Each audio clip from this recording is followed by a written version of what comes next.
you ever stood in a fast food restaurant late at night and felt it? That strange hum beneath the silence. That feeling that the cheerful plastic mascots are watching you with dead, painted-on eyes. You assume it's just the quiet of the late hour, a trick of the mind.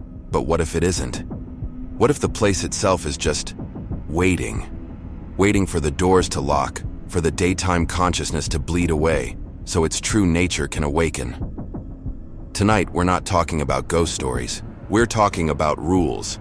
A secret list of commandments for surviving the night shift in a place you thought you knew. And by the time we're done, you'll understand that the most terrifying things in the world don't hide in the darkness. They operate under the harsh buzzing glow of the Golden Arches. You think you know this place. The Golden Arches, a beacon of familiarity against the suburban skyline. You see the bright lights, the clean surfaces, the promise of a quick, sterile meal. It's a comforting assumption, isn't it? That's what Jake, Sarah, and Tommy thought when they walked in, their laughter echoing a little too loudly in the empty lobby. They saw Marcus, the night shift supervisor, as just another lifer, a man whose weary eyes held stories they were too young and too clever to ever live. 8 years he'd been here. 8 years of nights. They thought this was just a job, a simple transaction of time for money, an easy ride.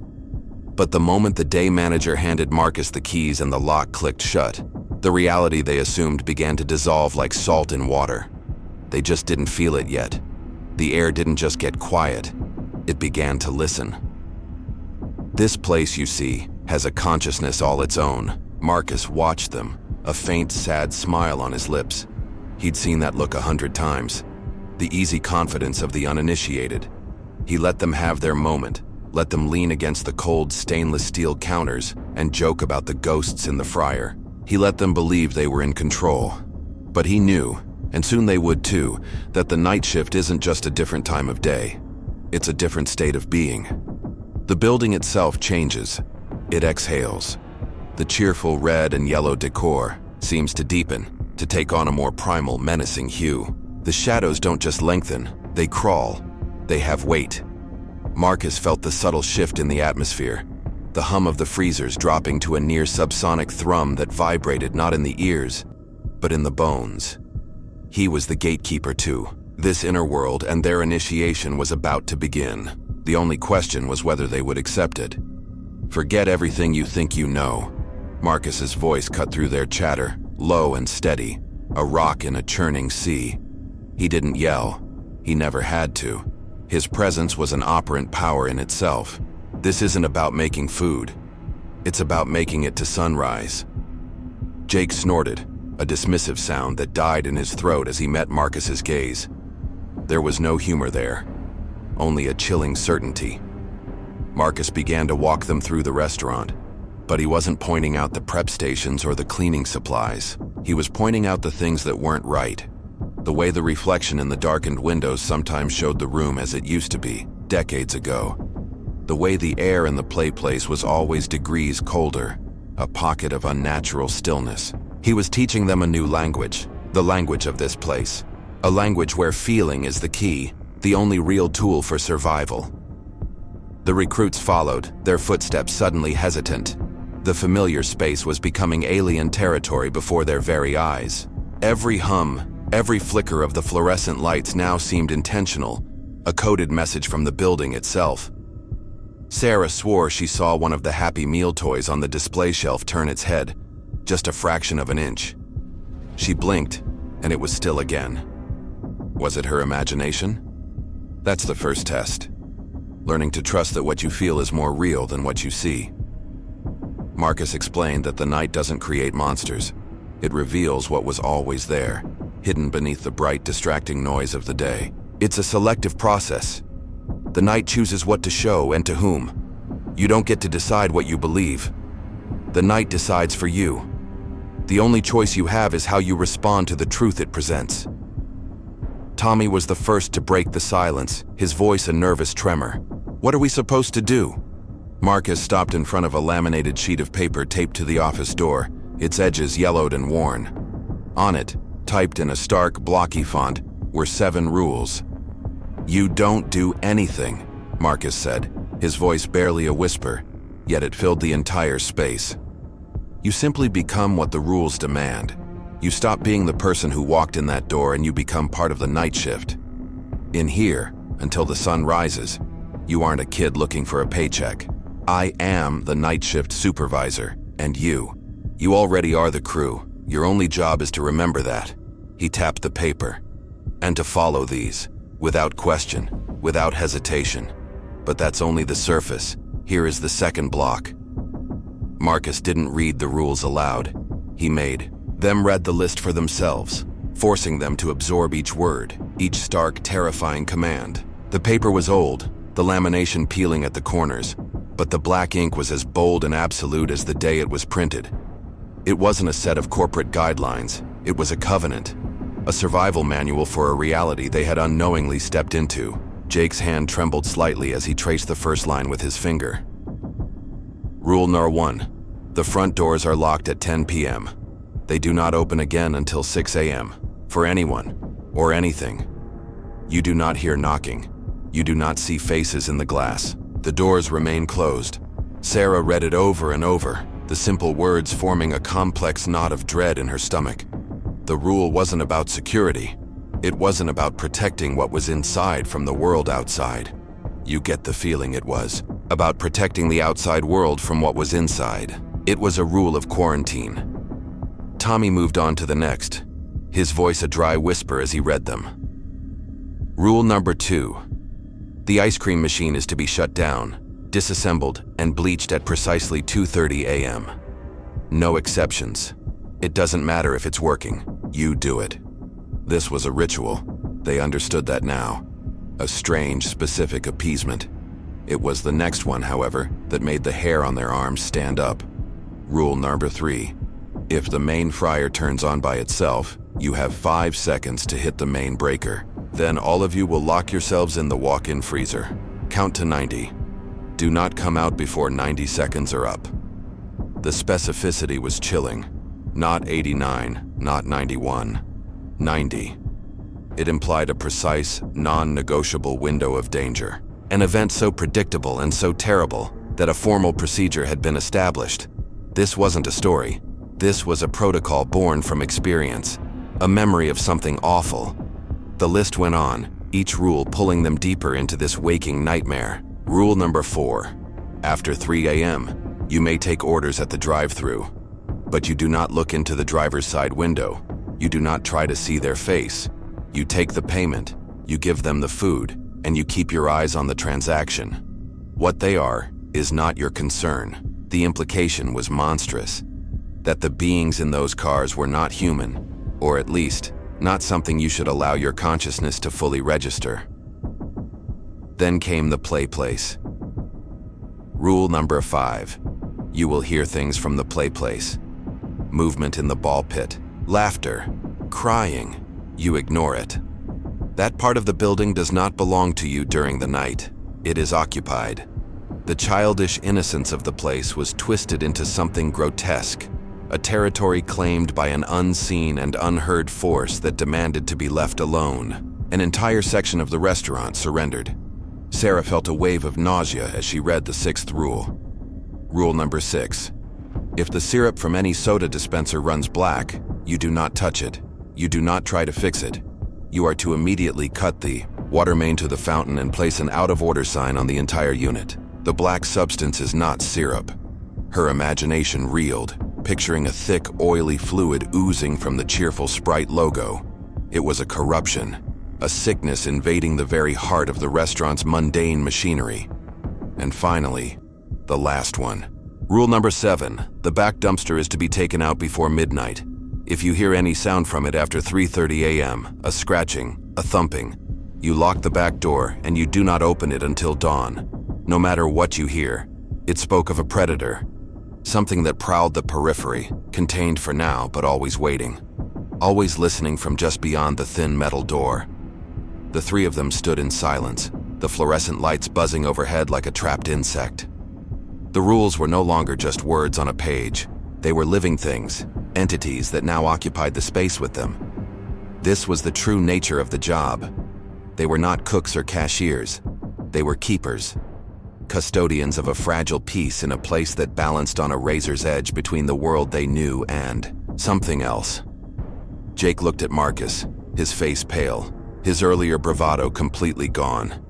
He was searching for the punchline, the flicker of a joke in the old man's eyes. But there was nothing. Only the calm, steady gaze of a man who had accepted this state of being long ago. A man for whom these rules were as natural as breathing.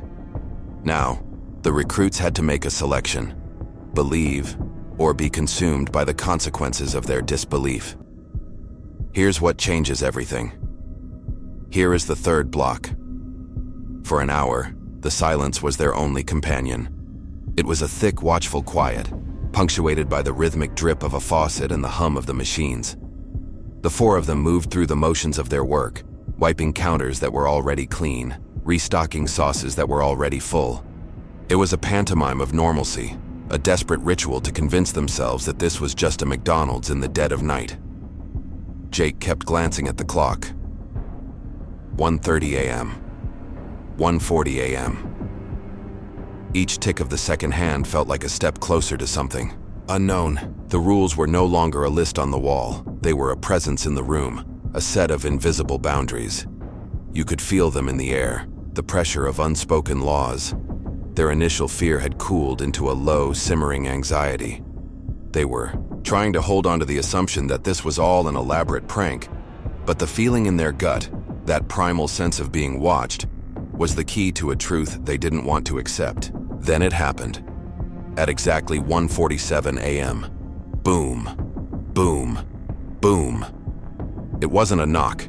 It was a concussion. 3 impacts, loud and deep, against the front glass doors. The sound wasn't made by a human fist. It was too powerful, too resonant, as if someone had hurled a bowling ball against the entrance. The sound shattered the fragile piece, echoing off the tile and steel with violent intensity. Every head snapped towards the door. Jake, driven by a primal instinct to confront, took a step forward. "What the hell was that?" he whispered, his eyes wide.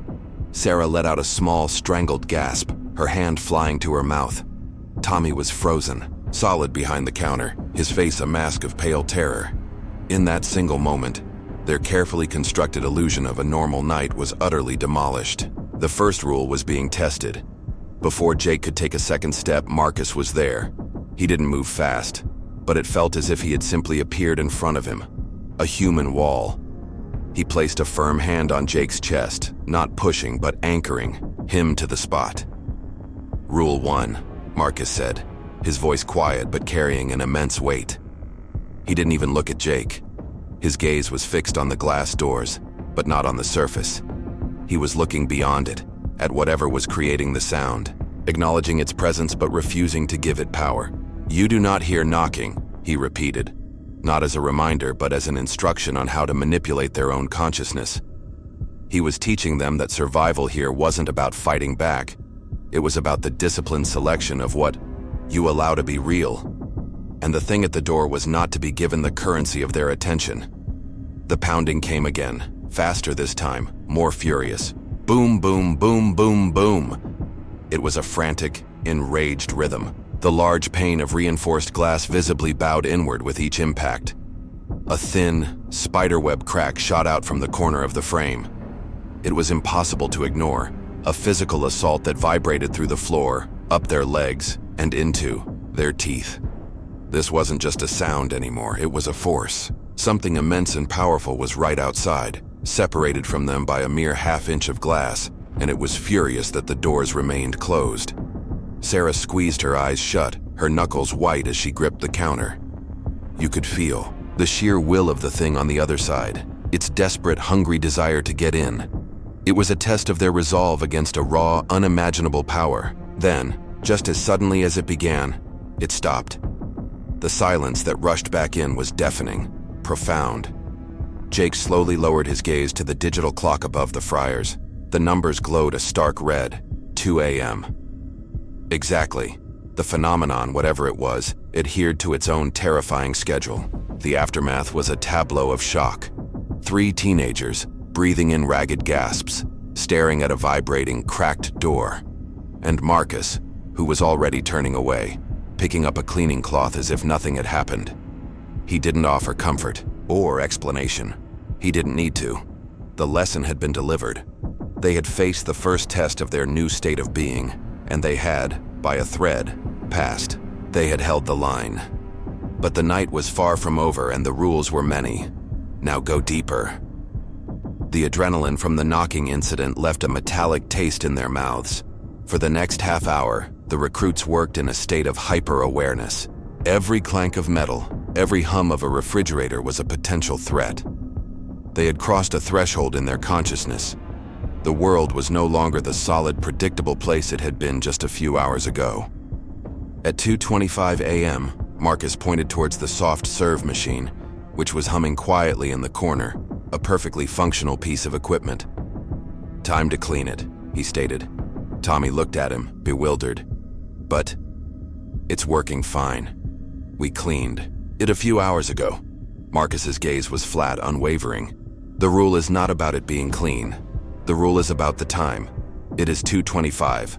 At 2:30, that machine is off, disassembled, bleached." It was another lesson. Logic has no power here.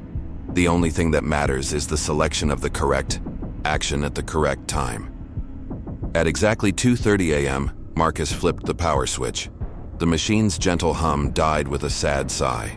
With a practiced efficiency that was almost unnerving, he began to break it down, laying out the metal and plastic components on a sanitized tray like surgical tools. He motioned for Sarah to help, guiding her hands as she poured the stinging, pure white bleach into the basin. The act felt strangely ceremonial, an offering to an unseen deity. They weren't just cleaning a machine. They were performing a ritual of purification, a deliberate act to impose order on a single piece of this chaotic reality. It was a statement to the building, to the night itself, that in this one specific instance, they were asserting their will. They were demonstrating their understanding of the operant power of obedience. The smell of bleach was sharp and clean, a stark contrast to the creeping, unseen filth they felt around them. No sooner had they finished reassembling the sterile machine than a new sound pierced the silence. Ding-dong. The drive-through sensor. A collective jolt went through the new recruits. On the black and white security monitor, a pair of headlights cut through the gloom. But they were wrong. They were too bright, two searing orbs of white light that bled into the camera sensor, turning the entire screen into a blinding glare with a vague, car-shaped void at its center. It was impossible to see the vehicle's make or model. It was just light. "Jake," Marcus said, his voice calm. "You're on." He put a hand on the boy's shoulder. "Rule 4, look at the money. Look at the coffee. You do not look at anything else. You already are the person who completes this transaction. Now be him." Jake approached the window, his heart a frantic drum against his ribs. He slid the glass open a crack, and the sound that came through the speaker was not a human voice. It was a wet, guttural rasp, layered with a dry, insect-like clicking. It was the sound of a throat that wasn't designed for speech. "Black coffee," it rasped, the words stretching and contorting. A cold sweat broke out on Jake's brow. He could feel a presence on the other side of the glass, a heavy, ancient attention that pressed in on him. The urge to look, to turn his head and see the source of that voice was overwhelming. It was more than curiosity. It felt like a command, a psychic pull from the thing in the car. He fought it, focusing on the simple physical task of pouring the coffee, his hands trembling so hard he almost spilled it. The feeling was the key, and the feeling was of being prey. A hand emerged from the blinding whiteness. It was pale and long, the fingers extending from the windows opening just a little too far to be natural. The skin was smooth like polished wax. Jake stared intently at the crumpled bills pressed between two of the unnaturally long fingers, grabbed them without, letting his skin touch the others and thrust the coffee cup back out. The waxy fingers curled around it and retreated into the light. Jake slammed the window shut, his breath catching in a sob. For a long 10 seconds, the car remained, its oppressive light flooding the kitchen. Then, with an unnerving silence, "No. Engine." No gravel crunching. It moved on, and the profound darkness of 3 a.m. rushed back in. Jake leaned against the counter, shaking. He had survived. But the chilling memory of that voice and the sight of that hand were now etched into his inner world, a scar that would never fade. But that's only the surface. The crew moved with a new kind of energy, a quiet, nervous efficiency born from shared trauma. They were a unit now, bound by the terrible secrets of the night. Their youthful arrogance had been sandblasted away, replaced by a weary, watchful maturity. You could see the change in their eyes. They were no longer just seeing the physical restaurant. They were aware of the unseen pressures, the thin spots in reality that existed in every corner. Marcus sent Sarah to refill the ice dispenser, a mundane task he hoped would ground her. But there were no mundane tasks here anymore. As she walked, her senses were on fire. The hum of the ice machine sounded like a hungry growl. The clatter of the falling cubes was like shattering bone. Her own imagination, once a source of comfort, had become an enemy, twisting every shadow, every sound, into a premonition of the next horror. It was then that she saw it. A detail so small, yet so fundamentally wrong it stopped her heart.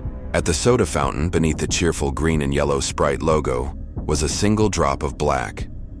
It clung to the tip of the nozzle, thick and viscous. As she watched, another drop welled up and joined it, before the combined weight pulled it down, landing with a silent splash on the metal drain below. It wasn't soda. It wasn't syrup. It was a thick, oily, light-devouring blackness. It looked like crude oil, but it felt alive. She remembered the stark, unequivocal words of rule number 6. The black substance is not syrup. She felt a primal revulsion, the kind of deep biological wrongness you feel when you see a spider in your food. The machine was bleeding. Sarah didn't scream. The night had already stolen her screams. She backed away slowly, her body moving before her mind had fully processed the command. "Marcus!" she called out, her voice a strained, tight wire of sound. "It's the soda machine." Her tone conveyed everything. Not a malfunction, but a violation. Marcus was at her side in an instant. He took one look at the slowly dripping black. Ichor and a new expression crossed his face, one the recruits hadn't seen before. It wasn't just caution. It was deep-seated alarm, bordering on fear. The knocking at the door was a siege. The thing at the drive-thru was a predator. But this was a poison, an infection erupting from the very veins of the building. This was a corruption of the inner world itself. "Don't go near it. Don't touch it," Marcus commanded, his voice sharp, cutting through their horrified paralysis. "Jake, with me. We're cutting the water main. Tommy, find the out-of-order sign. Put it over the entire unit. Sarah, stay back." His orders were a rapid-fire defense against a spreading contagion. They moved with a newfound purpose, their fear channeled into immediate, precise action. They were no longer just following rules. They were actively fighting back, trying to contain a breach. As Jake and Marcus fumbled in the back room to find the valve, Sarah watched the black ooze continue to drip. The puddle on the drain was growing, its edges seeming to creep outward, a slow, silent conquest of the clean, stainless steel.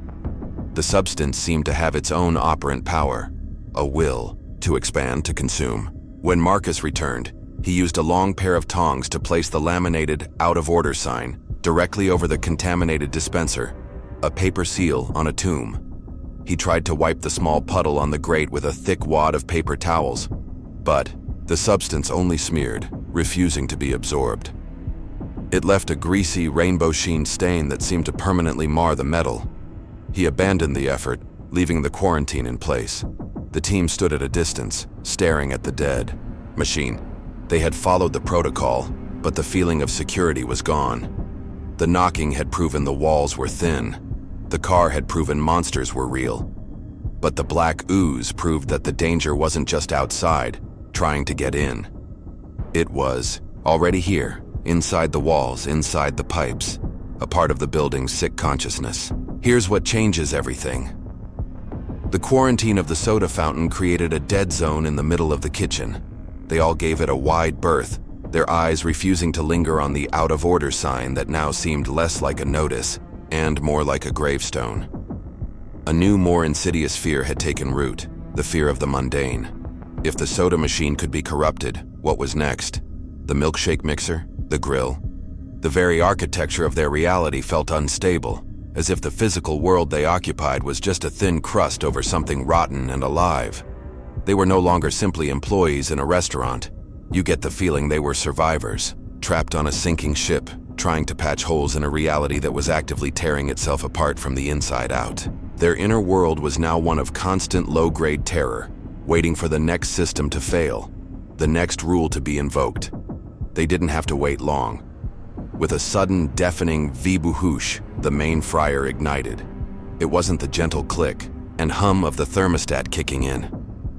It was a violent, explosive ignition, as if a jet engine had just fired up in the center of the kitchen. The cold, clear oil instantly began to churn and boil, a furious, rolling tempest that spat, scalding, droplets onto the floor. The digital temperature display flickered erratically, flashing bizarre alien glyphs instead of numbers.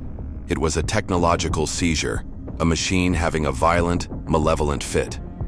Rule number 3, the one that required a 90-second lockdown in the freezer, was now in play. The sheer speed of the event, the instantaneous escalation from dormant to deadly, left no room for disbelief. "Freezer, go!" Marcus's voice was a cannon blast of sound, the first time he had truly yelled. The command was pure instinctual authority. There was no discussion, no hesitation. As the recruits scrambled for the walk-in, their feet slipping on the tile, Marcus didn't run to the fryer. He sprinted in the opposite direction, towards the electrical panel. With a single powerful motion, he yanked down the main breaker. The roar of the fryer was cut off. The main lights died, plunging the kitchen into the ghostly red glow of the emergency lighting. He slammed the heavy freezer door shut behind them, just as the world went dark, sealing the 4 of them in the biting humming cold. The sudden shift from violent noise to confined silence was profoundly disorienting. Inside the freezer, the air was thick with the fog of their own panicked breaths. The hum of the cooling fans was a loud, monotonous drone that seemed to vibrate. Inside their skulls, they were huddled together, shoulders pressed tight, a small island of trembling life in a steel box. 1, 2, 3. Marcus began to count, his voice a low, steady anchor in the chaotic sea of their fear. The seconds crawled by, each one an eternity. What was happening out there? What kind of event required not just cutting the power, but physically removing themselves from its presence for a precise duration? Their imagination, now a finely tuned instrument of horror, filled the silence with unspeakable possibilities. 90 seconds was no longer a measure of time. It was the length of a monster's patience. At 90, Marcus pushed the door open. They emerged back into the eerie red twilight of the kitchen. The fryer was silent. The oil was still. Everything was as it should be. But as the ringing in their ears subsided, a new sound reached them. From the direction of the play place. Clack. Clack, clack. It started as a soft, rhythmic rattling, the sound of a few plastic balls gently knocking together, but it quickly grew, escalating into a violent, chaotic thrashing.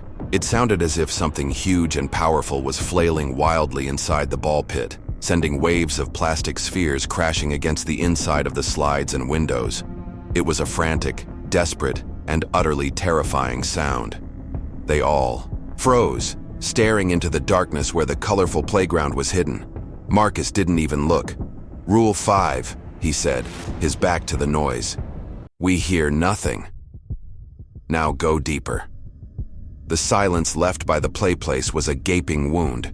The crew, huddled in the dim, red-lit kitchen, their nerves frayed to the breaking point. Every rule had been tested but one. Their minds were a chaotic swirl of impossible memories.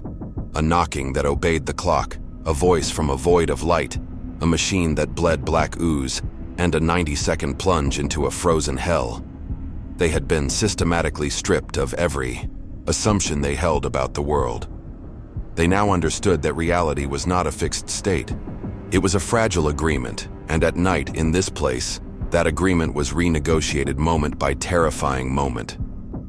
They were past 3:30 a.m., the final temporal landmark from the rules. A new kind of waiting began, a silent, dreadful anticipation for the last and perhaps most terrible revelation of the night. It began as a low, deep thud that seemed to come from the ground itself. Thump. A pause. Thump. It was a slow, rhythmic, and impossibly heavy sound emanating from the back of the building, from the dumpster. It wasn't the sound of garbage settling. It was the sound of something immense and deliberate shifting its weight inside the hollow steel container. Sarah clamped a hand over her mouth to stifle a whimper. Rule number 7, the final commandment, had just been invoked. The slow, patient rhythm was the worst part. It didn't feel like a mindless animal scratching to get out. It felt like something waking up, something that knew they were on the other side of the wall, listening. Marcus moved with a calm that was more terrifying than any panic. He walked to the heavy steel back door and placed his palm flat against it, as if feeling for a vibration. He gave the deadbolt a firm testing tug, ensuring it was secure. He then turned to face the 3 recruits who were huddled together near the front of the restaurant, their eyes wide with terror. "Nobody goes near this door," he said, his voice a low, final command. "We don't open it. We don't listen too closely. We just wait for the sun." As he spoke, the sound from outside changed. The slow thumping erupted into a violent, frantic thrashing. The unmistakable sound of metal screaming as it was bent and deformed rang through the kitchen. A sound of pure, unrestrained fury. The chaos outside escalated into a full-blown assault. The entire multi-ton dumpster was being thrown against the building's brick wall with concussive force. Crunch, scrape, bang. It was a symphony of destruction, the soundtrack to a battle between a caged titan and its prison. The recruits could feel the impacts vibrating through the concrete floor, a seismic shockwave with each blow. This was the final test. To stand and do nothing. To place their faith not in their own strength, but in the integrity of a single deadbolt and the coming of the dawn. It was the ultimate lesson in powerlessness, in accepting that some forces are not meant to be fought, but simply endured. Their role was to be witnesses, to hold their ground in the face of a power that could tear steel apart with its bare hands. Then, as the first pale gray light of dawn began to seep through the front windows, tainting the emergency red with a sliver of hope, the violence stopped, not gradually, but instantly. The silence that fell was total and absolute. The night had finally broken its fever. Marcus looked over at his crew. He saw the haunted 1,000-yard stares, the trembling hands, the pallor of their skin. But he also saw that they were still standing. They had been put through the crucible and had not shattered. They were no longer arrogant kids. They were survivors. They had been initiated into the deepest consciousness of this place. They had seen the inner world, and it had seen them. They were the Nightshift now, in a way that went far beyond a job title. You already are, Marcus thought, with a profound and sorrowful understanding. You already are. You see, the rules are not just for them. They are a warning for you. The world has thin spots, places where the mundane wears away, and something else looks through. Now you know one of them. So the next time you hear a strange noise from your kitchen in the dead of night, is it just the ice maker, or is a rule being broken? Tell me in the comments. Which rule would you be most afraid to enforce? If you want to understand what happens when you break the rules, subscribe and click the bell. The next story is for those who are ready to stop being observers and start being participants.